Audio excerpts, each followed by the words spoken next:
암 가족력이 있다면 반드시 피해야 할 4가지 행동. 주변에서 이런 얘기 한 번쯤 들어본 적 있을 겁니다. 우리 집안은 위암이 많아 또는 큰아버지도 대장암이었는데 나도 검사해봐야 할까? 실제로 암은 유전적인 영향을 받을 수 있습니다. 부모나 형제, 가까운 친척 중에 암 환자가 많다면 나 역시 같은 위험을 안고 있을 가능성이 높습니다. 하지만 유전적인 요소만큼이나 중요한 것이 바로 생활 습관입니다. 가족력이 있다고 해도 어떻게 관리하느냐에 따라 위험을 낮출 수 있습니다. 오늘은 암 가족력이 있는 사람들이 특히 조심해야 할 4가지 행동에 대해 이야기해 보겠습니다. 첫 번째, 불규칙한 식습관 유지하기. 식습관이 건강에 미치는 영향은 우리가 생각하는 것보다 훨씬 큽니다. 특히 가족 중 암 환자가 있는 경우라면 식습관을 더욱 신중하게 관리해야 합니다. 많은 사람들이 건강한 음식을 먹는 것만 신경 쓰지만 사실 언제, 어떻게 먹느냐도 건강에 큰 영향을 줍니다. 불규칙한 식사는 단순히 위장 건강에 문제를 일으키는 것이 아니라 전반적인 신체 리듬을 깨트려 면역력을 약화시킬 수 있습니다. 일정한 시간에 식사를 하지 않으면 소화기관이 불규칙적으로 작동하게 되고 장내 환경이 불안정해지면서 소화불량이나 염증이 발생하기 쉬운 상태가 됩니다. 장 건강이 나빠지면 우리 몸의 면역 체계에도 영향을 미치게 되는데 이는 결국 암 발생 위험을 높이는 요인이 될 수 있습니다. 특히 밤늦게 먹는 습관은 위암, 대장암, 췌장암과 밀접한 관련이 있습니다. 우리 몸은 일정한 리듬에 따라 움직이는데 밤이 되면 소화 기능이 둔화되면서 위산 분비가 줄어들어야 합니다. 하지만 늦은 밤에 음식을 섭취하면 위산이 과다 분비되고 위점막이 손상될 가능성이 커집니다. 이러한 과정이 반복되면 위점막의 보호층이 약해지면서 위염이 만성화되고 결국 암세포가 생기기 쉬운 환경이 조성될 수 있습니다. 뿐만 아니라 음식을 먹는 속도도 중요합니다. 너무 빨리 먹거나 씹지 않고 삼키는 습관은 위와 장에 부담을 주고 소화불량을 유발할 가능성이 큽니다. 제대로 씹지 않은 음식이 위에 들어가면 소화하는데 더 많은 위산이 필요하고 이는 위벽에 자극을 주어 손상을 일으킬 수 있습니다. 이런 작은 자극이 반복되면 위장 점막이 손상되고 장내 염증이 지속될 가능성이 커지면서 결국 암 발생 위험도 높아지게 됩니다.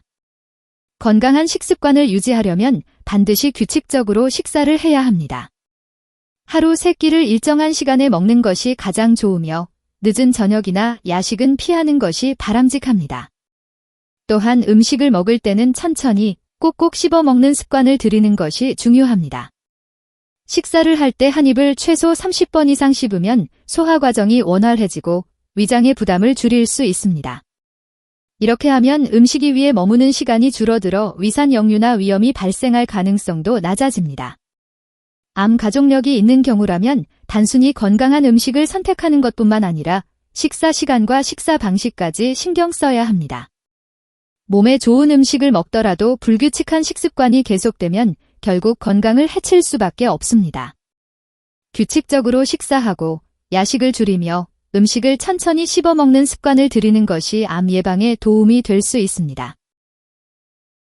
두 번째, 장기간 스트레스 방치하기. 스트레스가 건강에 미치는 영향은 단순히 기분이나 정신적인 문제에 국한되지 않습니다. 스트레스는 우리 몸에서 다양한 생리적 변화를 일으키며 심지어 암 발생 위험까지 높일 수 있습니다. 특히 가족력이 있는 경우라면 스트레스를 방치하는 것이 더욱 위험할 수 있습니다. 우리가 스트레스를 받으면 몸에서는 코르티솔이라는 스트레스 호르몬이 분비됩니다. 이 호르몬은 단기적으로는 우리 몸이 위기 상황에 대처할 수 있도록 도와주지만 장기간 지속될 경우에는 면역력을 저하시켜 우리 몸을 외부 위협에 더 취약한 상태로 만듭니다.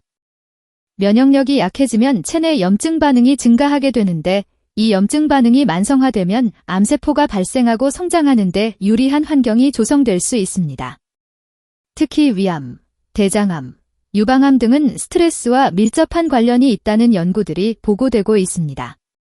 스트레스를 받으면 교감신경이 활성화되면서 소화기 계통의 기능이 저하됩니다. 위산 분비가 과도해지거나 반대로 감소하면서 위장 점막이 손상될 가능성이 높아지고 장내 미생물 균형이 깨지면서 장 건강이 나빠질 수 있습니다. 장 건강이 악화되면 면역력이 떨어지고 이로 인해 암 위험도 높아질 수 있습니다. 또한 스트레스를 받으면 혈압이 상승하고 혈관이 수축되면서 혈액순환이 원활하지 않게 됩니다. 이렇게 되면 신체 세포가 충분한 산소와 영양분을 공급받지 못해 손상될 가능성이 커지며 장기적으로는 암 발생 가능성이 높아질 수 있습니다. 스트레스를 효과적으로 관리하는 방법은 여러 가지가 있지만 가장 좋은 방법 중 하나는 규칙적인 운동입니다. 가벼운 산책만으로도 스트레스 호르몬이 감소하고 뇌에서 세로토닌과 같은 긍정적인 감정을 유도하는 호르몬이 분비됩니다. 운동을 하면 혈액순환이 원활해지고 체내 염증 반응이 줄어들면서 면역력이 향상됩니다.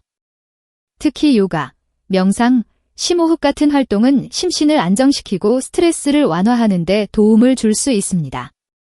또한 스트레스를 줄이기 위해서는 본인만의 해소 방법을 찾는 것도 중요합니다. 취미 활동을 가지거나 자연을 접하는 시간, 충분한 수면을 확보하는 것도 스트레스 관리에 도움이 됩니다. 특히 가족력이 있는 경우라면 스트레스가 쌓이지 않도록 의식적으로 관리하는 것이 중요합니다. 스트레스는 우리 몸에 큰 영향을 미치는 요소이기 때문에 무시해서는 안 됩니다. 암 예방을 위해서는 스트레스를 조절하는 것이 필수적이며 평소에 작은 스트레스라도 쌓이지 않도록 신경 써야 합니다. 특히 가족력이 있다면 단순히 스트레스를 참는 것이 아니라 적극적으로 해소하는 방법을 찾아 실천하는 것이 중요합니다. 세 번째, 운동 부족 또는 과한 운동.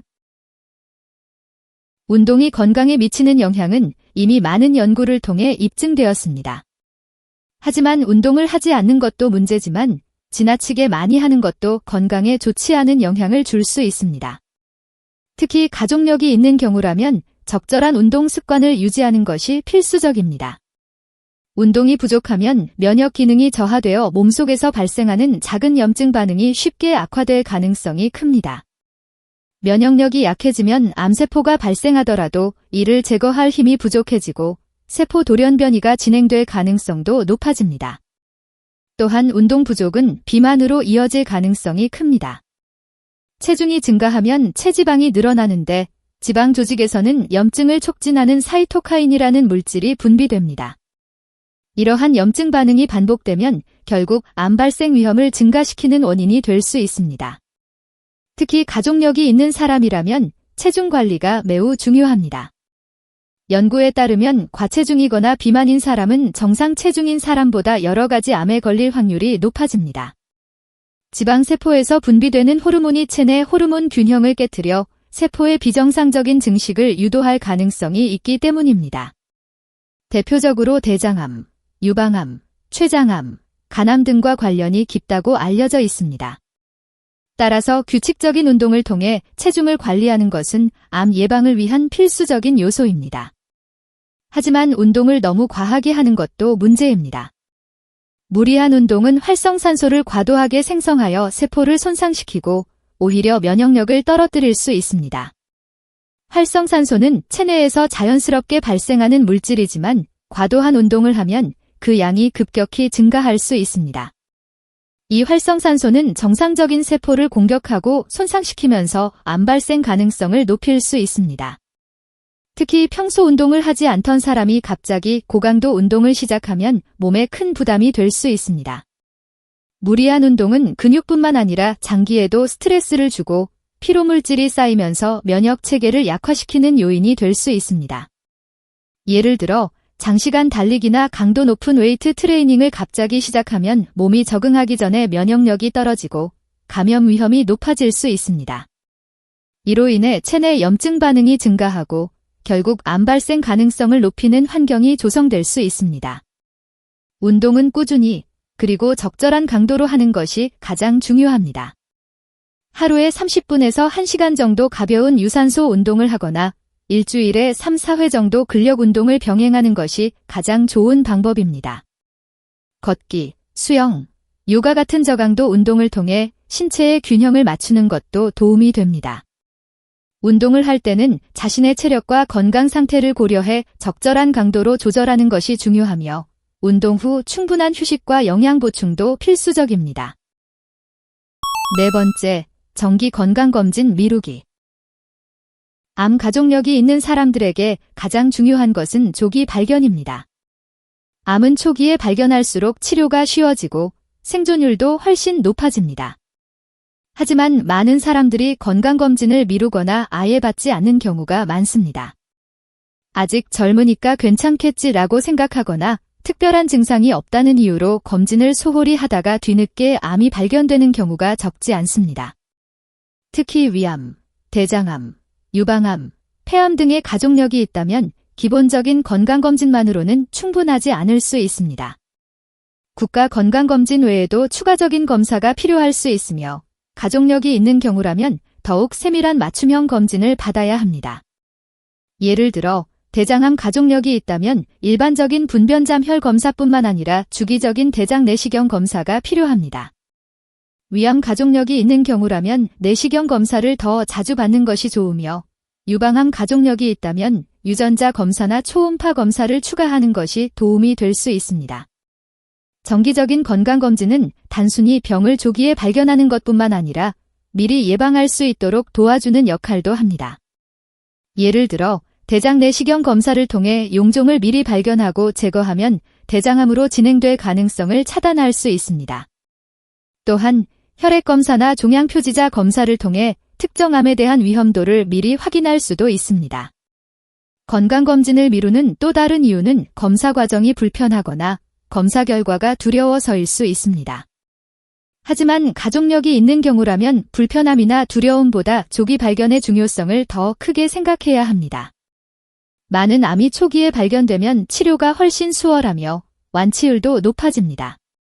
반면 암이 진행된 후 발견되면 치료 과정이 더 어렵고 생존율도 낮아질 수밖에 없습니다.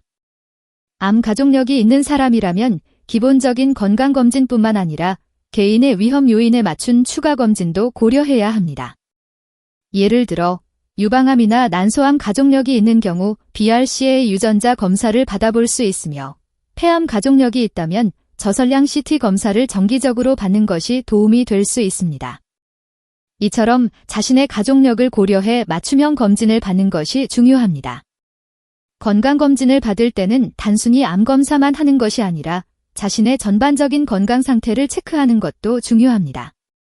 혈압, 혈당, 콜레스테롤 수치 등을 함께 점검하면서 암과 관련된 위험 요소를 미리 파악하고 생활 습관을 조정하는 것이 필요합니다. 암은 조기에 발견할수록 치료가 쉬워지고 생존율도 높아집니다. 건강검진을 미루지 않고 정기적으로 받는 것이야말로 가족력이 있는 사람들이 할 수 있는 가장 효과적인 암 예방 방법 중 하나입니다. 증상이 나타나기 전에 미리 검사를 받고 건강 상태를 주기적으로 점검하는 것이 건강을 지키는 가장 확실한 방법입니다. 암 가족력이 있다면 생활 습관을 더욱 철저히 관리해야 합니다. 유전적인 영향을 완전히 피할 수는 없지만 건강한 습관을 유지한다면 충분히 위험을 낮출 수 있습니다. 오늘 이야기한 내용을 실천하면서 건강한 삶을 지켜나가길 바랍니다. 영상이 도움이 되었다면 구독과 좋아요 눌러주세요.